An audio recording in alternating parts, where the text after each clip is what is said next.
William Reed stood at the viewport of the shuttle, watching as the massive council station grew larger against the backdrop of Jupiter. The gas giant's swirling storms made William think of the diplomatic storm he was about to enter. As Earth's chosen ambassador, the weight of humanity's future rested on his shoulders. 2 minutes until docking, announced the pilot.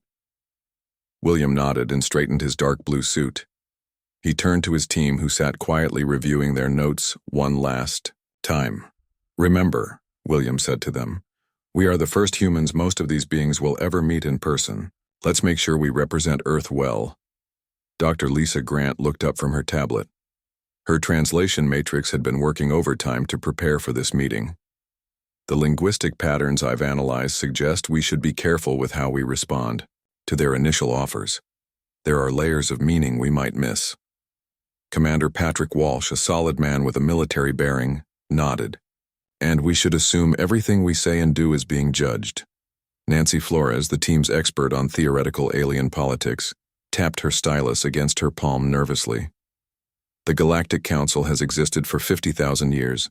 They've seen civilizations rise and fall. To them, we're just children playing with dangerous toys." The shuttle docked with a gentle thud.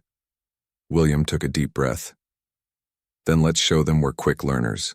The airlock opened to reveal 2 tall reptilian beings with iridescent scales and 4-fingered hands. Their vertical pupils widened slightly as they regarded the humans. "Ambassador Reed of Earth," one of them said in perfect English. "I am Liaison Thrix. The Council awaits your presence."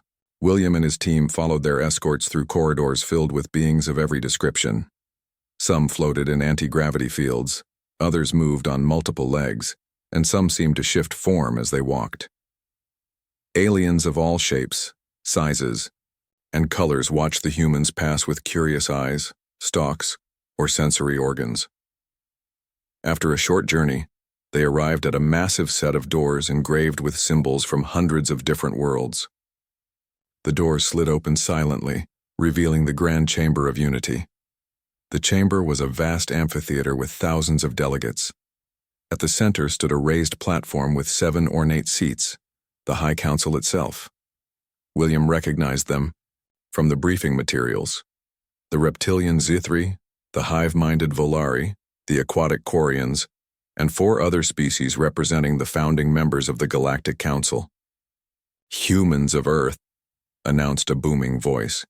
"You stand before the united civilizations of the Milky Way. I am High Speaker Korvax of the Zithri. We welcome you to this historic session."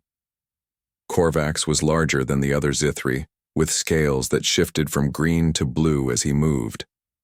His eyes held the wisdom of centuries.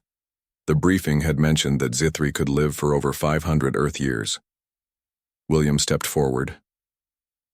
"High Speaker, honored delegates, we thank you for this opportunity. Earth is honored to be considered for membership in your esteemed council. Your species has been observed for some time," Korvax replied. "Your progress from primitive flight to space travel has been remarkably swift." William detected something in the High Speaker's tone. Concern? Fear? He couldn't be sure. A delegate from the Volari stepped forward. Unlike other species, the Volari appeared almost human, except for their silver skin and eyes that contained geometric patterns instead of pupils. "I am Delegate Mirren. Our collective has analyzed your species' development patterns. You advance technologically at a rate 1.7 times faster than the council average. We are curious by nature," William replied. "Exploration and innovation drive us forward." "That very drive concerns us," said a melodic voice.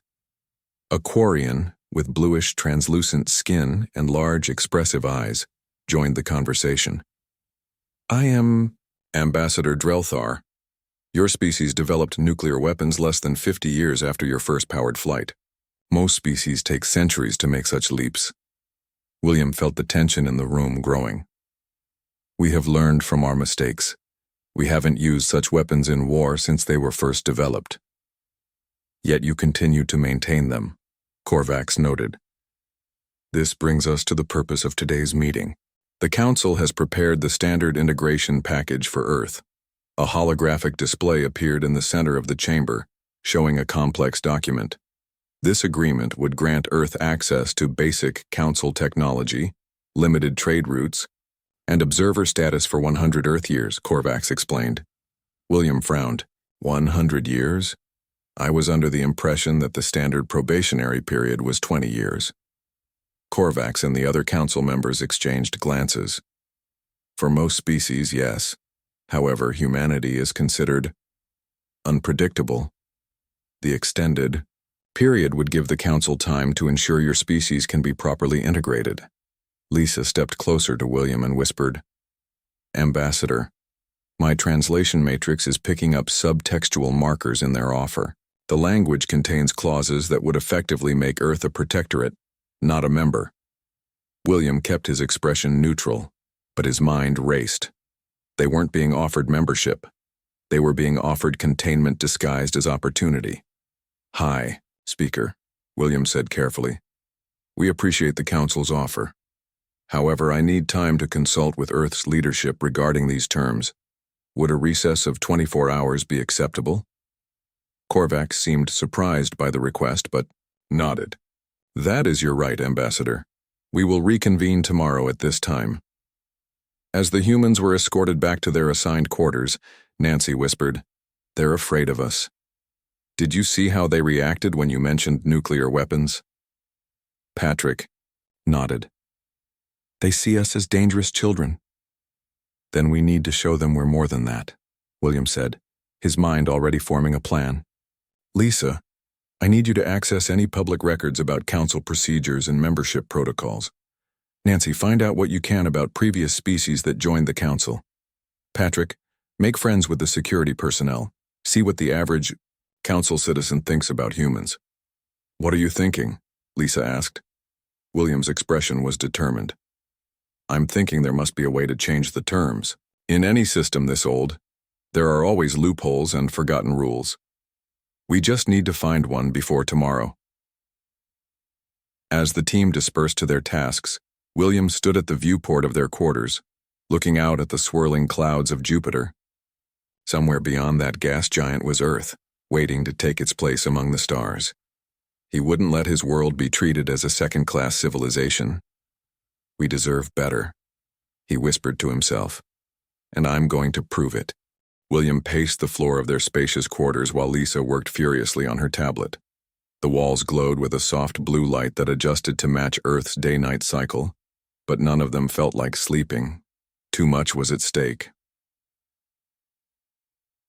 As to my mind, found something, Nancy said suddenly. She looked up from the data terminal the Council had provided them. It's called the Membership Protocols. All of it is in the public archives. Lisa moved to look over Nancy's shoulder. Why would they make such important information public? It appears the Council values transparency, Nancy replied. At least officially. Most species probably never think to look. Patrick entered the room, his face flushed with excitement. You won't believe what I just learned. I had a drink with some junior security officers in the station's recreation area. Turns out we humans are celebrities. What do you mean? William asked. They've been picking up our broadcasts for decades. Our movies, TV shows, music, it's all contraband but hugely popular among younger Council members. They call it Terran entertainment and trade it like valuable items. Nancy laughed. So we're galactic bootleggers without even knowing it? More than that, Patrick continued. They find us fascinating and frightening at the same time. One of them actually asked for my autograph to show his friends he met a real human. William rubbed his chin thoughtfully. That could be useful. What else? The young ones think the older Council races are too set in their ways. There's a generational divide. Many would welcome Earth joining as full members. Lisa suddenly gasped. I found something important. There's a provision called the Right of Kulara. It's ancient, dating back to the earliest days of the Council. William moved to her side. What does it say? In simplified terms, any species may challenge their integration terms by invoking this right. It allows a single representative to demonstrate their species' worthiness through a chosen trial. A trial? Like a test? William asked. Lisa nodded. Exactly. According to the records, the last species to invoke this right was over 4,000 years ago. Is it still valid? Nancy asked. That's the interesting part, Lisa said. It's never been removed from the protocols. It's considered ceremonial now, a relic from when membership was determined by champions rather than committees. William felt a spark of hope. How does one invoke this right? Lisa scrolled through the information. It requires the challenger to state their intent with a single word in the ancient Zithri language. It's a language so complex that most council members use universal translators rather than learning it directly. Can you learn it? William asked. Lisa smiled. I don't need to learn the whole language, just one word. William turned to Nancy. What happens if we win this challenge? Nancy checked the records. The species gets to renegotiate their membership terms as equals, not as supplicants. But William, if you fail, the council could place even more restrictions on Earth. Patrick finished for her. They might even quarantine us completely. William walked to the view screen showing Jupiter's swirling storms. We need to contact Earth's leadership. This decision isn't mine alone to make. Within an hour, they had established a secure communication link with the United Earth Council back home. President Garcia's face appeared on the screen, surrounded by representatives from nations around the world. Ambassador Reed, President Garcia said, your report is concerning. You believe they intend to contain us rather than welcome us? Yes, Madam President. The terms they offer would make Earth effectively a protectorate for a century. But we've found a potential solution. William explained the right of Kolara, while Lisa provided the technical details. When they finished, the president looked grave. The stakes are incredibly high, she said. If you fail this challenge, Earth could face severe consequences. And if we accept their current terms, we'll be second-class citizens of the galaxy. For generations, William countered. Our children and grandchildren would live under their restrictions. The president consulted with her advisors off-screen. After several minutes of discussion, she turned back to the camera. Very well, Ambassador Reed. You have authorization to invoke this right of Kolara. Choose your challenge wisely. After the call ended, William turned to his team. Lisa, how's that word coming along? I've isolated it, she said. The pronunciation is tricky. The ancient Zithri language has sounds human vocal cords weren't designed to make. But I think I can teach you a close approximation that should be recognized by their protocols. She displayed a strange symbol on her tablet. This is Vrakesh. It roughly translates to, I stand as equal by ancient right. It formally invokes the challenge. William tried to pronounce it, but stumbled over the harsh consonants and tonal shifts. No, like this, Lisa said, demonstrating again. The middle part needs to come from deeper in your throat. For the next several hours, William practiced the word while Patrick and Nancy researched the possible trials he might face. According to the ancient records, there were 7 traditional challenges: wisdom, strength, endurance, creation, harmony, sacrifice, and vision. The trial of strength would be suicide, Patrick said. Some of these species can lift several tons. Endurance might be even worse, Nancy added. How would you compete with a species that can survive in vacuum? William nodded as he continued, practicing the pronunciation, which leaves wisdom, creation, harmony, sacrifice, or vision. Each has its own risks. As the station's artificial day cycle began to brighten, William finally mastered the pronunciation of the ancient word. His throat was sore and his voice raspy, but he could say it properly. Get some rest, he told his team. In 6 hours, we meet the council again, and I'm going to give them a surprise they haven't seen in 4,000 years. Lisa looked worried. Are you sure about this, William? Once you say that word, there's no going back. William's expression was determined. Earth deserves a fair chance, not a century of supervision. If this is what it takes to prove our worth, then so be it. As his team finally succumbed to exhaustion, William stood at the viewport alone, rehearsing the strange word under his breath. In just a few hours, he would either elevate humanity's place in the galaxy or condemn Earth to isolation. Either way, the Council would never forget the day a human challenged their ancient order with a single word. William straightened his jacket as the grand doors to the council chamber opened once again. His team walked behind him, their faces showing a mix of worry and hope. They had rested just enough to be alert, but the pressure of what they were about to do weighed heavily on them all. The chamber looked even more impressive than before. Thousands of delegates from hundreds of worlds filled the tiered seats, their varied forms creating a living tapestry of galactic life. Some floated in special chambers filled with their native atmospheres. Others wore environment suits to survive, in the standard oxygen mix. High Speaker Korvax stood at the center of the chamber, his scales glinting under the soft lights. "Ambassador Reed of Earth, have you consulted with your leadership regarding our offer?" William stepped forward, his heart pounding in his chest. This was the moment that would change humanity's future one way or another. High Speaker, honored. Delegates of the Galactic Council. William began, his voice clear and strong.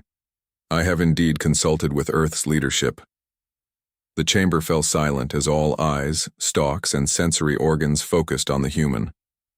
William took a deep breath and spoke a single word, "Vrakesh." The sound echoed through the chamber, harsh and ancient. William had practiced for hours to get the pronunciation right, pushing his human vocal cords to their limits to produce the complex tones and clicks of the ancient Zithri language. Gasps and murmurs swept through the chamber. Korvax's vertical pupils widened in shock, and his scales shifted rapidly from green to a deep blue. The other council members leaned forward, some rising from their seats in surprise. "Silence," Korvax commanded, and the chamber instantly quieted. He turned to William, his ancient eyes narrowing. "You invoke the right of Kalara? This has not been done in 4,000 years. Yet your laws are clear," William replied calmly, though his heart raced. "The right exists for any species facing integration terms they believe do not reflect their true worth." The Z3 members conferred among themselves in rapid, clicking speech too complex for the translators to catch. Finally, Korvax turned back to William. "The right of Kulara is indeed still valid under our most ancient laws," he admitted. "As is traditional, you may select your trial from the 7 challenges." A holographic display appeared in the center of the chamber, showing 7 symbols. "The Trial of Wisdom," Korvax began, pointing to the first symbol. "Solving a riddle that has defeated many minds." He moved to the next. "The Trial of Strength, physical combat with a chosen champion." William listened carefully as Korvax explained each trial. The Trial of Endurance would require withstanding extreme conditions. The Trial of Creation demanded artistic or technological innovation. The Trial of Harmony involved navigating complex social situations. The Trial of Sacrifice required giving up something precious, and the Trial of Vision needed demonstration of foresight and planning. William had already decided which to choose. From their research, he knew that humans had one advantage that might give them an edge. "I choose the Trial of Wisdom," William announced. A buzz of surprise ran through the chamber. The reptilian Zithri delegates seemed particularly shocked by his choice. "Are you certain, Ambassador?" asked Delegate Mirren of the Volari. "The Trial of Wisdom is the riddle of Clavora. It has remained unsolved for 12,000 years. William nodded firmly. "I am certain." Korvax's expression was unreadable as he gestured to an aide, who brought forward an ornate crystal cube. The cube floated in the air before William, pulsing, with soft light. "The riddle of Clavora," Korvax explained. "It contains genetic and environmental data from an ancient species that vanished before most of our civilizations arose. The challenge is to predict their evolutionary path and ultimate fate based on this limited information." William reached out and touched the cube. It responded to his touch, downloading its contents into his team's devices. "You have 72 hours to prepare your answer," Korvax announced. "This chamber will reconvene at that time to hear your solution." As the formal session ended, delegates began filing out of the chamber, many casting curious glances at the humans. William and his team were escorted back to their quarters to begin work on the impossible riddle. Before they reached the exit, a figure moved towards them through the crowd. It was Ambassador Drelthar of the Quarians, his translucent blue skin pulsing with bioluminescent patterns. "Ambassador Reed," he said quietly, moving close. A word, if I may. William nodded and stepped aside with the Quarian while his team waited at a distance. What you did today was either incredibly brave or incredibly foolish, Drelthar said, his large eyes blinking slowly. Perhaps both. We deserve better than a century of supervision, William replied. Drelthar's skin flashed with patterns that the translator didn't catch. Many of the younger races agree with you. The Council has grown, conservative over the millennia, set in its ways. Then perhaps it needs a shake-up, William suggested. The Quarian made a sound that might have been laughter. Indeed. Know that not all of us fear your species. Some of us are quite fascinated by humans. Your adaptability, your creativity. It reminds some of us of our own early days among the stars. William felt a surge of hope at these words. Thank you, Ambassador. Do not thank me yet, Drelthar cautioned. The riddle of Clavora has defeated the greatest minds of 1,000 worlds. But if anyone can find a new approach... His skin flashed again. Well, I will watch with great interest. As they parted ways, William rejoined his team with renewed determination. Back in their quarters, they immediately began examining the data from the crystal cube. Lisa connected with Earth, establishing a secure link to transmit the riddle home, where thousands of scientists, mathematicians, and thinkers could work on it simultaneously. This is incredibly complex, Nancy said, staring at the streams of data flowing across her screen. It's like trying to predict the weather for an entire planet over 10,000 years, but with even more variables. Patrick looked worried. Can we actually solve this? No one has in 12,000 years. William watched as the first responses began coming in from Earth. Teams were already forming, universities and research institutes dropping everything to focus on the challenge. The fate of humanity's place in the galaxy now rested on solving an ancient puzzle that had stumped the greatest minds of hundreds of civilizations. We have something they don't, William said quietly. What's that? Lisa asked, looking up from her work. William smiled. 7 billion minds that think differently than anyone in the Council. We've always been outsiders, looking at problems from angles no one else considers. Now let's show them what humanity can do when we work together. William barely slept during the next 3 days. Updates from Earth came in constantly as thousands of scientists, mathematicians, and thinkers worked on the riddle of Clavora around the clock. Lisa set up screens around their quarters displaying the progress from different teams across the planet. It's amazing, Nancy said, watching the screens. Universities are canceling classes, research labs have dropped everything. Even private companies have turned their computing power to solving this. Patrick nodded. 7 billion minds working together. If anyone can solve this, it's us. By the second day, the combined efforts had made progress in understanding the basic structure of the riddle. As they had learned, it involved predicting the evolutionary path of an ancient species based on limited genetic and environmental data. Essentially, they needed to reverse engineer 12,000 years of theoretical evolution. The problem isn't just complex, Lisa explained as she reviewed the latest findings. It's that there are too many possible paths. Evolution isn't a straight line. William rubbed his tired eyes. There must be a pattern we're missing, something the Council races haven't considered. Late on the second day, a message came through from an unexpected source. Dr. Karen Diaz, a marine biologist specializing in convergent evolution, had noticed something interesting about the genetic data. Look at these patterns, her message said. They remind me of deep-sea creatures from Earth, specifically how different species evolved similar traits despite being unrelated. William leaned forward, suddenly alert. What does that mean? Lisa read through Dr. Diaz's findings. She's saying that evolution often follows predictable paths based on environmental pressures. The same solutions evolve independently when faced with similar problems, like how fish and dolphins both developed streamlined bodies for swimming, despite being completely different animals, Nancy added. Exactly, Lisa said. And Karen thinks the ancient species in the riddle would have followed similar patterns to what we've seen on Earth in deep-sea environments. This insight provided a breakthrough. Earth's teams began applying models of convergent evolution from Earth's own history to the alien data. By the morning of the third day, they had narrowed down the possible evolutionary paths from millions to just 5. But which one is correct? Patrick asked, as they reviewed the final models. William had been thinking about this problem all night. What if they all are? The others looked at him with confusion.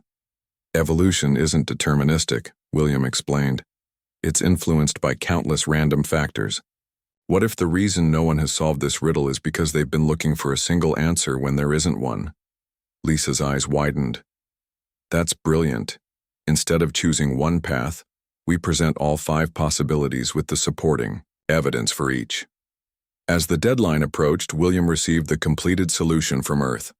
The combined efforts of thousands of minds had produced not one answer, but 5 equally viable evolutionary pathways the ancient species might have followed, complete with detailed supporting evidence for each. Lisa warned William as they prepared to return to the council. Presenting multiple solutions might be seen as hedging our bets. The council values certainty. William shook his head. Then we need to make them understand that real wisdom isn't about having all the answers. It's about understanding the nature of the question. When the time came, William and his team returned to the Grand Chamber. It seemed even more crowded than before, with delegates from across the galaxy eager to witness the human attempt at the impossible riddle. High Speaker Korvax called the session to order. Ambassador Reed of Earth, you have had 72 hours to solve the riddle of Clavora. We are ready to hear your solution. William stepped forward, carrying a small data device. Instead of immediately presenting their answer, he began by explaining humanity's approach. Honored delegates of the Galactic Council, when faced with this ancient riddle, we did something that might seem strange to you. We shared it with thousands of minds across our world. Scientists, mathematicians, artists, philosophers. People from all walks of life contributed their insights. Murmurs spread through the chamber at this revelation. This collaborative approach is at the heart of human progress. William continued. We believe that diversity of thought leads to stronger solutions. And in studying this riddle, we made an important discovery. William activated the data device, projecting a complex model into the center of the chamber. It showed the genetic structure of the ancient species, then branched into 5 distinct evolutionary pathways. The riddle of Clavora has no single, correct answer, William stated boldly. Evolution is not a predetermined path, but a response to countless variables and random chances. The ancient species could have evolved along any of these 5 pathways, depending on minor environmental shifts, genetic mutations, or even astronomical events. The chamber erupted with discussion as the council's scientific experts examined the models. William continued his explanation, showing how each pathway was supported by evidence from the original data, and how Earth's own evolutionary history provided parallels that supported their conclusions. The true solution to the riddle isn't picking one path, William concluded. It's understanding that evolution isn't just about the past, it's about predicting adaptive pathways forward, while acknowledging the role of chance and change. The scientific experts conferred urgently with the High Council. Minutes stretched into an hour as heated debates took place in dozens of alien languages. Finally, Korvax raised his hand for silence. Our experts have verified your solutions. Each evolutionary pathway you have presented is indeed viable based on the available data. William held his breath, waiting for the final verdict. In 12,000 years, no species has solved the riddle of Clavora, Korvax said slowly. Yet humans have not only solved it, but expanded our understanding of the question itself. Ambassador Drelthar of the Quarians spoke next, his skin glowing with excitement. This demonstrates precisely what makes humanity unique, your ability to approach problems from multiple perspectives simultaneously, and to embrace uncertainty rather than fear it. Korvax nodded. The Council must deliberate on this unprecedented outcome. We will reconvene in 48 hours to deliver our final decision regarding Earth's membership status. As William and his team were escorted from the chamber, they could hear the excited discussions continuing behind them. For the first time since arriving at the council station, William allowed himself to smile. "We did it," Lisa said quietly as they walked. "We actually solved the unsolvable riddle." "Not yet," William cautioned. "We still need to see what the council decides." But deep inside, William felt hope growing. They had shown the galaxy what humanity could do when challenged. Now they just had to wait and see if it was enough to change their future among the stars. The 48 hours of waiting felt longer than the 3 days William had spent working on the riddle. He tried to rest, but sleep came in short bursts. The future of Earth hung in the balance, and the weight of that responsibility kept him pacing their quarters. "You need to calm down," Lisa told him on the second day. "Whatever happens, you've already done something no one has managed in 12,000 years. It won't matter if they still decide to keep Earth under their thumb," William replied. Patrick, who had been monitoring council communications through his new alien friends, brought encouraging news. "The station is buzzing with talk about us. Word has spread to every corner of council space. Some are calling it the human miracle." Nancy nodded. "I've noticed a change in how the staff treats us. More respect, more curiosity." When the time finally came to return to the Grand Chamber, William was surprised to see even more delegates than before. The chamber was packed to capacity, with view screens showing the proceedings to those who couldn't fit inside. High Speaker Korvax stood. At the center, his scales now a calm blue. The 7 members of the High Council sat in their ornate chairs, watching William with newfound interest as he and his team entered. "Ambassador Reed of Earth," Korvax began, his voice carrying throughout the chamber. "The Council has deliberated on your unprecedented solution to the riddle of Clavora and its implications for Earth's membership status." William stood tall, ready to accept whatever decision they had made. "In 12,000 years, no species has solved the riddle of Clavora," Korvax continued.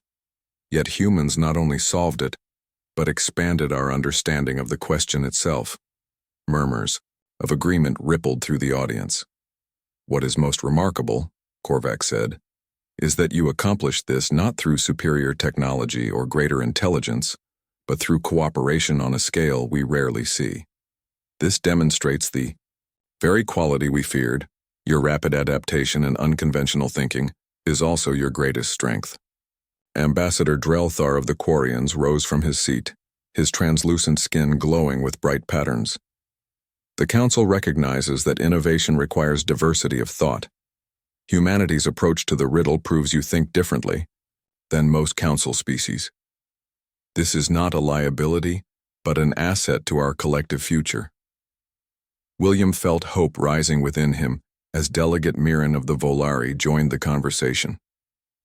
"Our collective has analyzed the data from your solution. We calculate that such collaborative problem-solving would be beneficial to Council research in 87% of current scientific endeavors." Korvax raised his hand, bringing the chamber to silence once more. "Therefore, the Council offers revised terms for Earth's membership. Your world will receive full member status with a standard 20-year integration period, access to mid-tier technology sharing, and, most significantly, a permanent seat on the Council's Scientific Development Committee."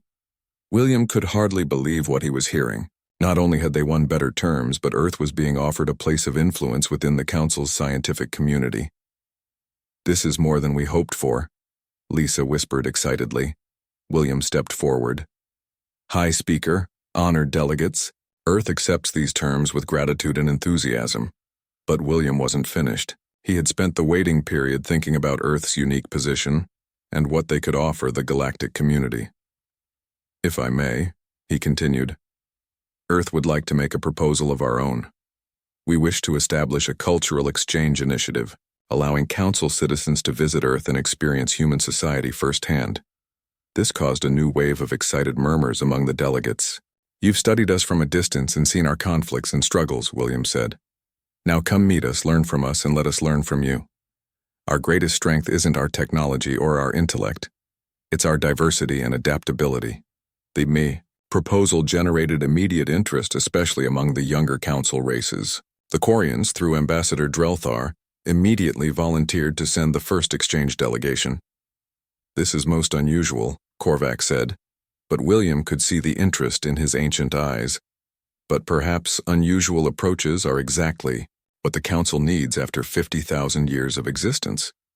The formal acceptance ceremony lasted several hours, with representatives from dozens of worlds coming forward to welcome Earth to the galactic community. William signed the new membership agreement on behalf of humanity, his signature appearing alongside alien marks and symbols from across the galaxy. As the ceremony concluded, High Speaker Korvax approached William privately, while the others mingled. "Ambassador, I must confess something," Korvax said, his voice lower than usual.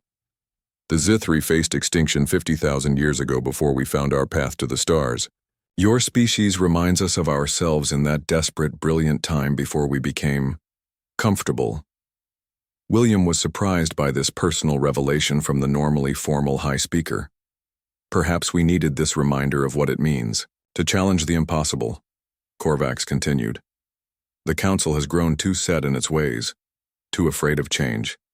Your solution to the riddle has already sparked debates and new research that had been dormant for millennia." "Change can be frightening," William acknowledged, "but it's also necessary for growth." Korvax's scales rippled in what William now recognized as agreement. "Indeed, I believe Earth will bring much-needed vitality to our ancient institution." 3 weeks later, William stood on the observation deck of the Council station, watching as ships from dozens of Council worlds approached Earth. The first cultural exchange delegations were arriving, not as observers or judges, but as partners eager to learn from humanity. On Earth below, special welcome centers had been prepared in cities across the planet. Schools were adding alien languages to their curricula, and universities were establishing departments of xenostudies. The whole world buzzed with excitement about joining the galactic community. Lisa joined William at the viewport. Hard to believe it all started with a single word. William smiled as he watched Earth's night side come into view, now glowing with the lights of alien vessels in orbit. For the first time, humans looked upward not in wonder of their smallness, but in recognition of their unique place in a vast, diverse galactic community. "Sometimes," William said, "one word is all it takes to change everything."